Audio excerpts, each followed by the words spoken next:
Ir pabaigai noriu pasidalinti dar 2 pratimais, kuriuos galite atlikti su grupe. Tai pirmas pratimas yra, visiems gerai pažįstamas šaradų formatas, kuomet reikia suvaidinti ir tavo komandos draugai turi atspėti, ką vaidini. Jūs turite jau atspausdintas žalias profesijas.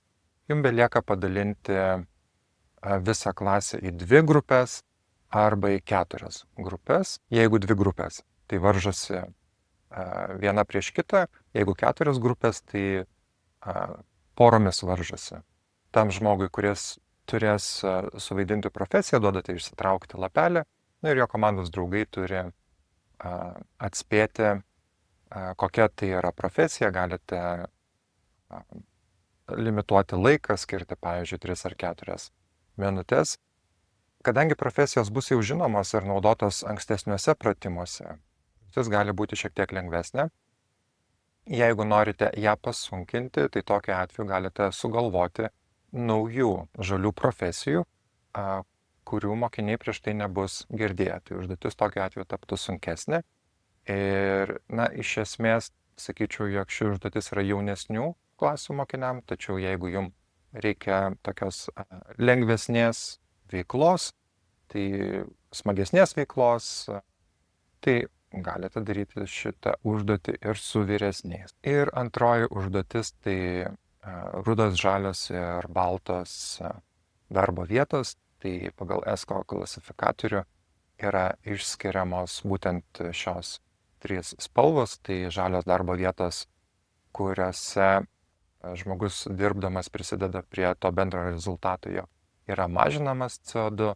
Baltos tai yra neutralios darbo vietos, kuriuose CO2 kaip bendras įmonės veiklos rezultatas, jisai nei didėja, nei mažėja. Ir rudos darbo vietos, tai kuomet įmonės veikloje jos kuriamas produktas arba pati veikla, jinai didina CO2.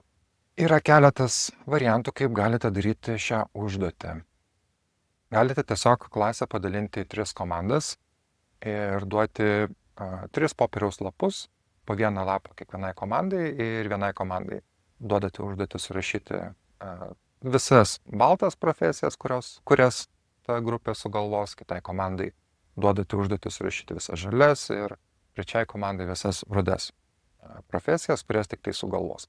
Kuo daugiau teisingų profesijų parašo, tuo daugiau taškų surenka ir po to gali sekti diskusija, išsiaiškinant iš tikrųjų, ar tikrai tos profesijos, kurios buvo parašytos, tinka prie žalių, ar prie baltų, ar prie rudų. Kitas variantas - duoti šią užduotį atlikti individualiai. Tokiu atveju paprašote, kad kiekvienas dalyvis parašytų, pavyzdžiui, po 3 ar 5 žalias, baltas ir rudas profesijas. Tai iš viso 9 ar iš viso 15. Čia jau priklauso nuo jūsų turimo laiko ir nuo mokinių amžiaus. Jeigu mokiniai jaunesni, tai galite mažiau profesijų paprašyti surašyti, jeigu vyresni, galite paprašyti daugiau.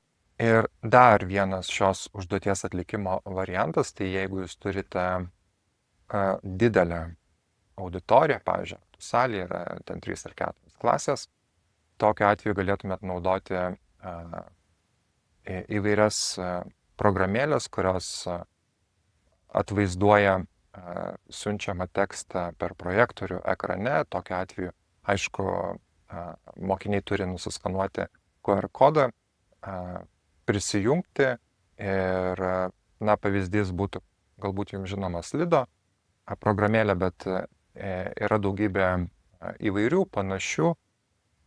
Nuskanavus QR kodą atsiranda laukelis, į kurį galima įrašyti atsakymą į jūsų užduotą klausimą. Tai šiuo atveju jūs, tarkim, paprašote surašyti visas baltas profesijas ir kiekvienas mokinys iš savo mobilaus telefono turi galimybę parašyti, kaip jam atrodo, kokios čia profesijos tiktų, ir jūs turėsite šių profesijų atvaizdavimą ekrane ir galite padiskutuoti, kurios tinka, kurios ne, ir lygiai tą patį pakartoti su kitų spalvų profesijomis.